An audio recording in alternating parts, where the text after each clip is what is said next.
Hi everybody, my name is Stephen Walker and I'm looking, sorry, the wrong way because I've got this tiny little picture on the screen. I don't know how to make it any bigger.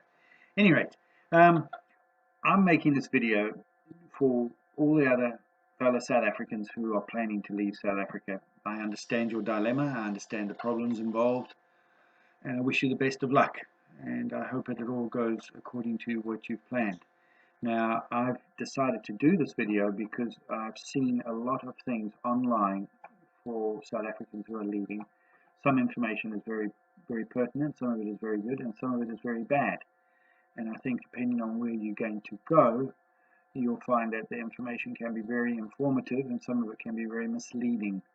And I don't want people to make mistakes. Now, I'm talking specifically about Panama, as we left South Africa 30 odd years ago, and we moved around the world a great deal, and I've lived in all the places that every South African wants to move to, and finally ended up buying a property in Panama 14 years ago. Now, for us, it wasn't very hard because we've done a lot of moving.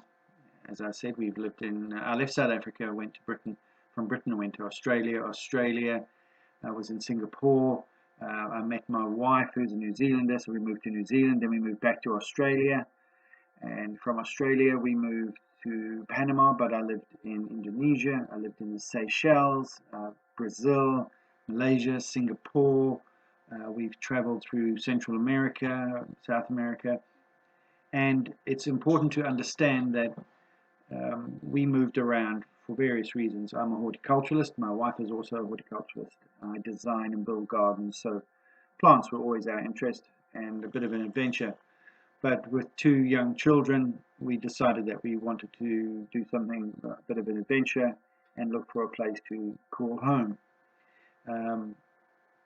We decided on Panama after looking at a lot of countries. I looked at 36 countries around the world and decided that we would go with a country that fitted our culture rather than specific tastes like money, cheap, exciting. You can buy cheap property and you can live. Those were the things that we looked at, and we thought, no, that's not the way to go. We'll go with a country that we can fit in with a religious, no religious problems. We wanted a culture that was very similar to our own. And we decided that we would look at Central America. And I did a lot of research on the countries there and broke it down to 3 countries: Belize, Costa Rica, and Panama. And I spent a fair amount of time, this is in 2006, on forums and reading and talking and listening and phoning and finding out everything I could on those 3 countries. I was very keen on Belize. It was an English Commonwealth country at one stage. They spoke English, small population, tropical. Nice environment, we thought. I then contacted a guy about a property that I wanted to buy, which was an old botanical gardens in a place called Tea Kettle.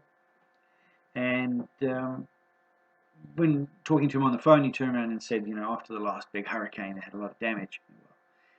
That put us off immediately. Hurricanes are not something that you want to build up a lovely place and business or property and have it decimated by a large hurricane. So we gave up on Belize.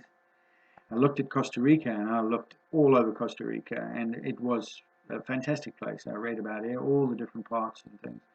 And in the end, we decided that the crime rate and property prices, it just put us off. So we decided that Panama would be our final point destination as such. So we sold up the places in Australia and we moved to Panama. And I would say that it was the most exciting and the most fantastic thing that we ever did. Living in Australia was very nice, living in New Zealand was very nice. Seychelles was just a holiday resort. For a year we lived there, and finally it was just like, tired of seeing the same thing, the same faces, the same roads, the same people. Very expensive. It was exciting for the first, month or so. After that, it becomes a nightmare. An island is just an island. But Panama was an incredible place. It was exciting. It was an adventure. There were a whole lot of things there that we'd never seen or done or experienced before. It was in the tropics, which we were used to, so that was not a problem. And we bought a property in Boquete. I had originally wanted to move to Bocas del Toro. I loved the idea of the wet tropics and islands and things. Boquete, we spent a year in Boquete. It wasn't really for us. The wind is something else during the windy season. In Panama, there are two seasons, wet and dry. Basically, the windy season and the non-windy season, it can blow like mad. I mean, it really is. It's like someone turns a fan on, and it's on 24 hours a day, non-stop for 4 or 5 months. You can go insane. But that's our personal, point of view. It is very pretty up there. It's a lovely spot. Coffee plantations, the waterfalls, the rivers. But it also has its issues, and Panama has a lot of issues. So what I'm trying to explain with this video is that before you rush, before you leave, sell up, pack up, and head off to a country that's offering you a visa without strings attached as such, there's always strings attached. There are always things that you are not aware of, and you need to be aware of. You need to understand that these countries are third world countries: Uruguay, Paraguay, Ecuador, Colombia. Colombia, not so much. It's more of a second, first world country. It's a beautiful place, Colombia. I would say that's a good place to go if you can afford it. There's people that I've seen that are talking about Guatemala and talking about Honduras. Well, you wouldn't want to go and live in Liberia, and you wouldn't want to go live in Sierra Leone or Nigeria unless you've got a lot of money and you can afford to have the best. Because some of those places are very close, just in a different part of the world. Panama has a great deal to offer. It is not the cheapest place to be. If you see cheap properties advertised and you see cheap houses, they're cheap for a reason. It's the same anywhere in the world. You think you're going to get a bargain. Maybe when we moved there 14 years ago, there were bargains to be had, and I think you could have picked up some great deals. But now, not so much. And you have to think about, you have to really think very hard. This is a small country, just over 3 million people. 2 million of the people are not in a position to afford half the things that you would like to be able to have in your life. A lot of the people are situated around Panama City. The rest of the population is dispersed over a fairly large area. I have been, so understand this, I'm talking from experience, and this is also my point of view, my family's point of view. I have been from the Colombian border down in the Darien. I've been right the way from Yaviza and around that area, all the way to Costa Rican border, right the way over to Bocas del Toro, all the way down and around Panama, up in the mountains, everywhere, exploring. I've gone through 8 four-wheel drives. I've got one left, and it's a Hilux. If you're going to buy a vehicle, buy a Toyota Hilux 4x4. Easy parts. Ricardo Perez, great dealership. You get your spares, you get your service, everything done there. It's fantastic. Get a Hilux. The country has a lot of different and varied landscapes and conditions. The Suara Peninsula is fairly dry. Bocas del Toro is fairly wet and heavily forested. Most people would not live on the mainland. They go out to the islands. Chiriquí is the breadbasket of Panama. It's a great area. Lots of things there. It's very green. It has the Boquete. It has David. It's a fairly large city that offers everything. Everything you want, you can get there. And then, of course, there's around Panama City, which is fabulous. Panama City is a great city. I really like it. Then there's the Darien area. It's a big province. A lot of farming goes on down there. I liked it. I thought it was very interesting. There is only one road in and one road out. There's no other roads as such. But it's not an area where a lot of expats move to. But I would say that it's a good area if you can get yourself a nice property down there. Now, the question of all of these things, and the biggest bit of advice that I can give and emphasize the most, is that you need to have a plan. You need to have something in mind. What you're going to do, where you're going to live, how you're going to live. All of those things will come under one thing. Have you got money? You need money. You cannot turn up there and find a job. unless you're a fluent Spanish speaker, unless you can fit in with the whole lifestyle and culture immediately, you don't stand a chance. It's not that way. Um, whoops, sorry, the table's moving. Earthquake. Panama is run by not the mafia as such, but it's a family-orientated country. Families know families and friends that these people know, and it's who you know and who's going to open the doors for you and who will let you in and let things happen. It is a fairly controlled place, um, and it's difficult to crack the nut and get to the goodies inside. You're going to need to be able to offer something very special to get a job. You're going to either have connections or you're going to be working privately for a company. The best and most pertinent thing to do would be to look at starting your own business, something online, or go into tourism. At the moment, tourism is dead, so it's not the best thing to do. And a lot of countries are going to be suffering with tourism for, I think, quite a while. Online businesses are the best. Providing services and that, forget that, because most Panamanians can do it, unless you're offering to a specific group, maybe expats, maybe fellow South Africans, if they want to support you. But you need money to be able to rent or buy a house. My advice, rent first, buy later if you decide to stay. You need money for a vehicle, and to get a decent vehicle, you're going to have to spend money, quite a bit of money on that. You need to be able to provide for your children. If you've got children, you need to be able to get them into a school. Go with a private school, private Panamanian school. I don't recommend an international school. I know that a lot of people are trying to set them up and educate them, but there's nothing wrong with Panamanian schools, private schools. My two children went to them. They speak Spanish fluently. My daughter is now at university in Auckland in New Zealand. My son is over here in Oxford with us, but his girlfriend is in Panama and he's dying to get back. He's been wanting to go back to the property. We've got things to do there, etc. So the schooling system is very good. The Panamanian schooling system is not bad. Don't listen to what people say. If they tell you, oh, it's rubbish, blah, blah, blah, that's crap. It's very good. And I have a lot of Panamanian friends, and their children went to school in Panama, in Panamanian schools, and they're now in universities in America, in Europe. It's a good system. You just, you need to do your research to find out who fits where and the best place for them to go to. International schools, well, you're going to this country to live there. Assimilate yourself into the society. Become, as close to, living as a Panamanian as you can. Health, fantastic. I have no problems. I think government hospitals are not the best. You need to have private health insurance, but the private hospitals are fantastic. I would never, ever criticize, ever.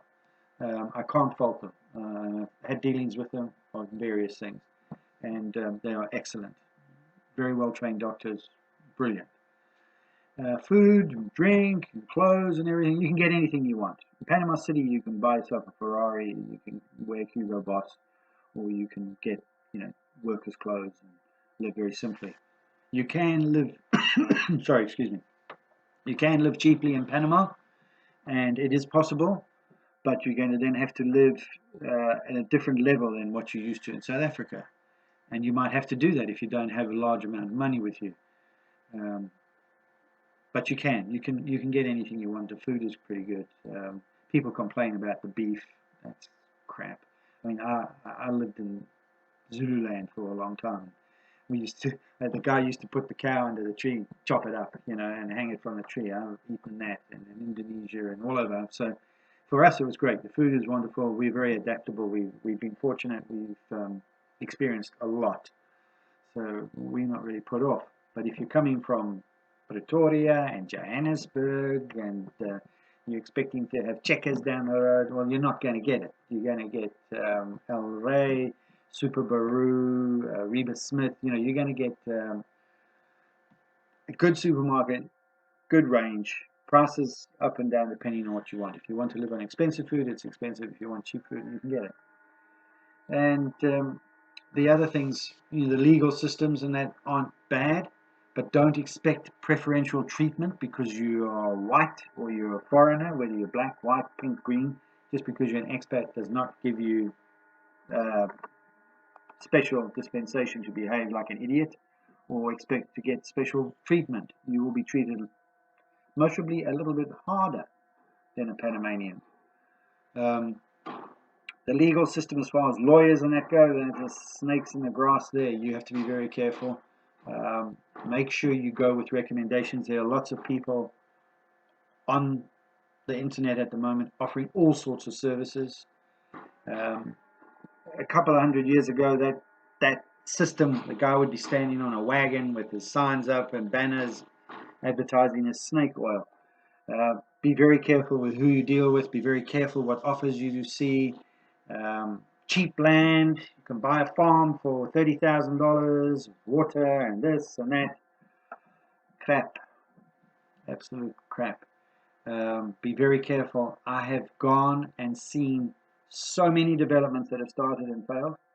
I have seen so many promised miraculous things. You know, you're going to get this, you're going to get that. They don't appear, they don't materialize, and your money will disappear very quickly. I know a lot of people who have lost everything, literally everything, and gone back to America. And I know there are a lot of South African people that came over and have had a terrible time and have gone back. Be very careful. Speak to people in Panama, local people who you trust and who are honest enough to tell you the truth. Don't get brainwashed, and don't see things like, oh my God, I'm getting out of Port Elizabeth now. I'm going to go live in this tropical, I'm going to buy a place on an island and blah, blah, blah. If you buy places on islands, you need to have boats. You need to make sure that you have access in and out to hospitals, to medical, to food. You've got to have resources. You might be running generators. You might be running a solar system. Do you know all about solar systems? Can you put one together and take it apart? I took a petrol-powered generator apart in a massive thunderstorm we had in the rain, pouring rain, because it rained for days. And I had to rebuild it in the mud and shit and everything because I couldn't take it anymore. Couldn't get down the road. The four-wheel drive had gone off the road and into the ditch and stayed there for almost a week. You know, there are all sorts of things that you're not going to expect. And these things are there, and people will mask them and hide them and not tell you about them. When I bought our place in Baketi, no one mentioned the wind. The roof got blown off the house. Our house down the road, I knew buildings that had been blown over. Make sure you check it all out. Make sure you read the little print, the big print, the small print, the print on its side, the Spanish print, the Afrikaans print. Just make sure that you check everything out and you do your homework. Be very careful. And, you know, if something is very cheap or something looks like an absolute bargain, then it is. And there are lots of people still in Panama, a lot of Americans, a lot of Europeans, a lot of expats who have a history there. They have a history of bad developments, not paying, you know, scams, all sorts of things. So it's a place for that. So just be aware and be careful, and make sure you've got money. You need to have money to survive. You need money to pay for things. You need money to pay for the laborers. If you're going to employ somebody, be very careful. Panamanian labor laws are very strict, and you'll be amazed at how much money you have to fork out. I got hit for 12 grand because I employed a guy who was like in his 70s, who actually was blind, and I paid for operations to have his cataracts removed so he could see again, because he couldn't get it through the government because he had no social security. And I employed him for about 5 years. And then one day, Social Security drove up our road in a four-wheel drive because I was a gringo living on the mountain. They came to see. And they asked the worker, oh, you know, where's your Social Security payments? And he didn't know because he didn't understand. And they came to me and said, have you paid this? And I said, no, I was told it didn't need to be paid because he was too old and he wasn't, you know, eligible to get Social Security. Oh, no, rubbish. I had to pay 5 years back Social Security. I paid for his eyes. He never got any Social Security, even after I paid all that money in. He never got another thing. But they targeted me because I was there employing people. So be very careful. You have to pay sick pay. You have to pay decimo. You have to pay liquidation. You have to pay all sorts of things. There's all sorts of things that you fall into. So be very careful who you employ. If someone says to you, "Oh, I work for $10 an hour, $20 a day," and you think, "Oh, great, it's cheaper, and I'll take them on and the whole lot." Next minute you say, "Oh, I don't need you anymore," and they turn around and they say, "Pay me all this money." Be careful. The other things that you need to be aware of, really, I think, just generally the culture is different. Things take longer than you would expect. And there is a lot of bureaucracy. You need to make sure that if you go to government buildings and establishments and go and get your driving license, or you're going to see a lawyer, or something where there's a government official, long pants, closed shoes, no shorts, no tackies, no t-shirt. Can't wander in like you think you're on holiday because you're in the tropics. These people have a respectful way of doing things. The banking system is very much that way as well. The banking system is pretty good, but it can infuriate you sometimes.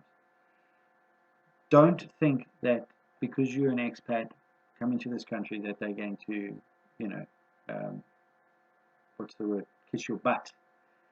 You are a guest. You are in their country, and you're in a position where you are above a lot of other people who are very poor. There are a lot of poor people in Panama. Don't expect the country to run and jump for you. Don't be rude. Don't treat people badly. Respect everybody. Understand that this is a very privileged thing that you have been able to leave South Africa and come to their country, and don't just be decent. Don't complain. Don't run them down. Don't belittle them. Don't be rude because they don't speak English. You might speak Afrikaans and only have a few words of English. Then you expect them to speak English to you, or you learn to speak Spanish. Um, it's tricky. I made a fool of myself many times by trying to speak Spanish, getting things wrong. I remember one night, and my son tells me all the time, he laughs about it, tells everybody. I met some people after about 2 months, and I said to them, Buenas noches is the right way to say it, not Buenas nachos, as I said. And my son said to me, Dad, you're saying good nachos. And I said, oh, shit. I thought it was Buenas noches. But they laughed. They thought it was funny. But they laughed because it was funny, and they were also very appreciative that I actually tried. And yeah, I can speak menu Spanish. I can speak construction Spanish. I can get by fairly well. My son and daughter are perfectly fluent. Gareth is, like a Panamanian. Just his size. He's a big boy. He should be playing as a prop. You'll love Panama. You'll have great fun. There's great things to do there. Swimming, diving, fishing. You can go horse riding. They have lots of fiestas. They have lots of, fairs. It's a wonderful place. It's a small Spanish-speaking community on the other side of the world who's taking you in. Be good to them. But, don't go there unless you've got money. Just don't go there. Don't think you're going to get a job. Don't listen to promises. Be very careful. Make sure you've got people there you trust. Get all the information before you go. If you can, one of you go. Check it out for 2 weeks. Go and stay there for 2 weeks. Drive around, look at the place before you disappear. And it's the same if you're going to go to Ecuador. It's the same if you're going to go to Colombia. If you're going to go to Paraguay, Uruguay, they all have the same problems. There are a lot of people out there trying to take your money. They'll tell you all sorts of bullshit about the place, and you'll get sucked in and you will lose, and you will go back to South Africa with a tail between your legs, and you don't want that. So please be very careful. I wish you the best of luck. If I can offer any advice or give you some information, we've done a lot there. We've been through a lot. I've been locked out of the country. I've had my car towed away 4 or 5 times. I had to go and get it back. I've had no real issues as such. I've never been assaulted, or we've never had any major crime. But it does happen. There are certain parts of the country that aren't safe, and it can be dangerous. And yes, I do know a few people. I know 13 people in South Africa who are being murdered. I know 3 people in Panama that are being murdered. So, these things happen. You just have to be careful. Do your research. Make sure you've got enough funds. Read everything you can. Understand what you're going to. Talk to the right people.